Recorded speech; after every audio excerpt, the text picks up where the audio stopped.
Hi, it's Pepper. I hope you're coping well these days with all that is going on. It certainly is a little complicated than I think we would all like it to be. And we're going to go through this time together, I hope. So this will be the first in a series of videos that you'll be receiving. Again, I hope you're subscribed to it. You can watch them here on Facebook. You can watch them here on YouTube, and here and there they also appear on the newsletters that go out about once a month.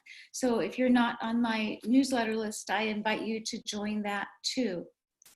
So I've been receiving some great questions from you, and some of them are better put in writing, and others make me feel like just jumping on the computer like I did now to visit with you about them.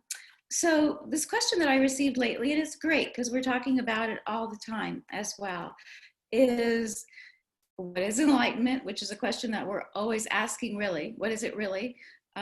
Is it possible? Is it possible now given our circumstances that we live in? And even better, what is the difference between enlightenment, awakening, awareness, self-realization, a lot of these words that we use somewhat interchangeably, but are they really that interchangeable? And where are we on that scale? So I put together a couple of notes because I want to get this right, and I want to share this subject with you. Because we do go through these different stages, and then we wonder, what's it like? So the first stage we come to has for a long time been called flowering. And it's another ancient term as well. We don't use it as much today anymore. When we do use that language today, we think about it more as either coming into a kind of a maturity or growing out of something. We think of it as adolescence or something. But the term was actually used a long time ago as when a flower first sees the sun as giving it life. And so the term flowering then came about as those first time that we ask ourselves, who are we? Where do we come from? Who or what gave us life? What is this all about? Is this who I really am? Is this all there is? So it's that period where we're beginning to ask all those questions. And the more we ask, usually the less we find out. We find that our family of origin can't necessarily answer that question to our satisfaction. We find sometimes that the religion that we were born into or have followed for some time doesn't hold the answers either, or again, the answers are just not satisfying enough. And from there, some of us begin the next part of that journey. And the next part of that journey is one of moving toward the center. So before we even get to that flowering part, imagine a circle or a sphere, and imagine all of these souls beings just traveling around and around and around and around forever, without end, around the circle and sphere, without knowing, without asking, without questioning, and just survival, in pure survival, beings in pure survival. And that is sometimes called samsara, the world of samsara. Without any hope in sight, without beginning and without end, that's all there is. So when we get to that flowering place, it's at least a stop, a pause, maybe a full stop on that big, big circle, cycle, merry-go-round of lifetimes forever. We stop and we begin to ask these questions. And then sometimes we get satisfying answers and go on, and sometimes we don't. And we find that we are now on a journey of discovery.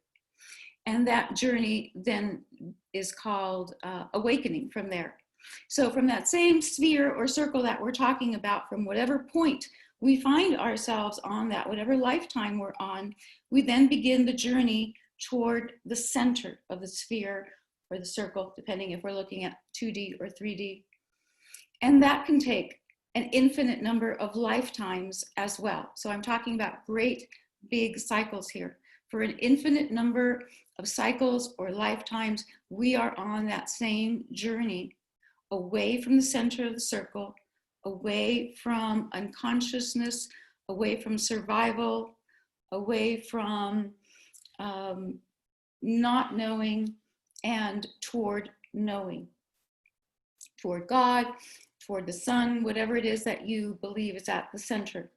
So we're on that journey toward the center. All of that, all of those lifetimes, all of that consideration, all of the questions and studying and everything that we do, whether we're studying ethics or religion or spirituality, it's all a movement toward that center. All of that is considered awakening. And it's a very long journey, or can be. And so it's one that is sometimes difficult to stay awake. We can fall back, we can fall behind, we can fall back into unconsciousness again. It's not that difficult. And so that striving, that energy to stay awake, to stay conscious, to find other people who are conscious as well, to move into these different places. And so all of our studies, everything is considered awakening, everything that we're doing now. And so this is where we find most of ourselves now, where we find each other, where we find our mates, our companions along the way. We help each other stay awake. We help each other become aware. And that's all the modalities, all the different levels of spirituality that you've studied or heard. Doesn't have to be spirituality. You can find your way there in civic ways, in volunteering ways, in ethical ways, whatever it is that keeps us awake. It's a journey from the individual self, from this individual being that thinks that that's all there is, toward this becoming movement toward the center. All of that is considered awakening. And again, we do and can backslide. Eventually, we move, we touch the center. We see it, we touch it, and we're there. We're at the center. That is, in today's terminology, self-realization, or just realization, a realized being. So a realized being is, in essence, not as much becoming anymore. You've touched the center, you've reached the center. So you have a realization of what is truth. Now you're still a self. And as long as you're still a self, as long as there is an I, me, as long as there is an individual self at the center, there is still an ego sharing that center with you, a mirror self.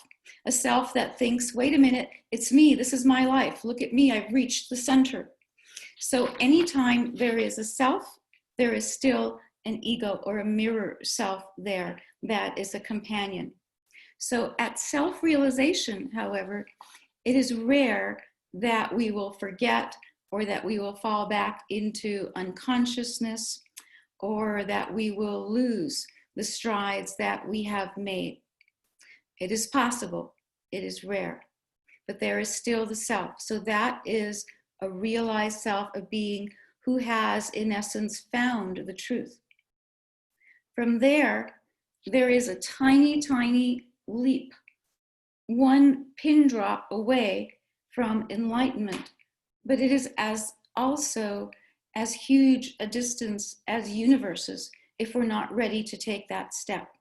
Because the step from realization to enlightenment is the step of trading in truth. You're trading yourself for the truth or for the ultimate truth. In order to be or to know or to gain, understand that ultimate truth, there's only one price to pay for it. The only price is everything or nothing. It is the surrender of the self or the self-identity. So in order to understand that deepest truth, you surrender everything, including your being, including anything that considers an I or individuality.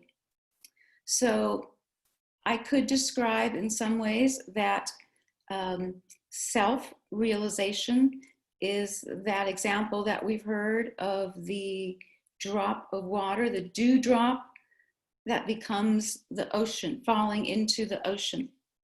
But a dewdrop in the ocean, you can still somewhat identify it. The little dewdrop falls into the ocean, and there it is in the ocean, becoming the ocean. That's realization. Enlightenment is the entire ocean falling into the dewdrop. Enlightenment. There's no longer a dewdrop. So these are the different stages that we can know. We do interchange them a lot today. I'm more careful with my words. If an enlightened being is not an earth being, is not an earth human, everything is dissolved. Everything. Everything is dissolved. There's nothing left. There's no questions, there's no answers, there's no why, there's no what, there's no how. So when we say, oh, I know this being, this person, he's real enlightened, those are words that we use. We also sometimes say, this being is a really good teacher, he's a self-realized being, she's a self-realized being. We're a little bit more accurate when we do that. We still want to be careful with that. And we want to be watchful as well, want to be mindful and watchful as well of who our teachers are and how they present themselves to us.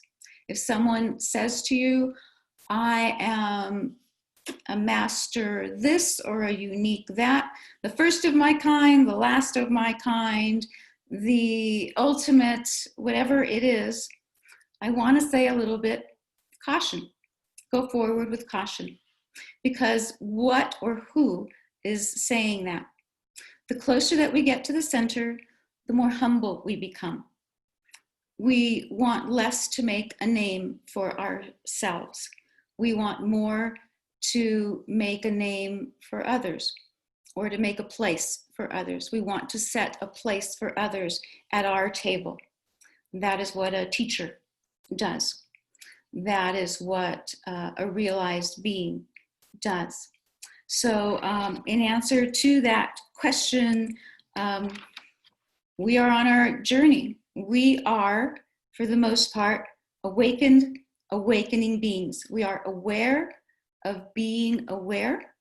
We are on our way to being, and the way we do that is by becoming.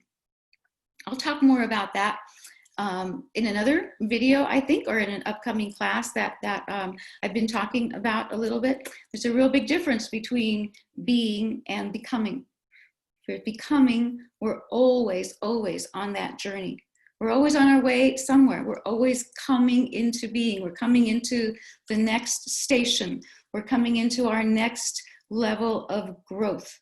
We're moving from here to there. We're always becoming something, something greater, something more, something higher, something deeper.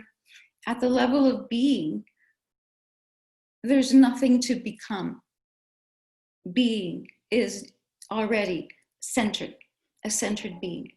So short video, and I'll be back again soon and talking about a few other things coming up. Thanks for sharing this time with me, and I'll see you again soon.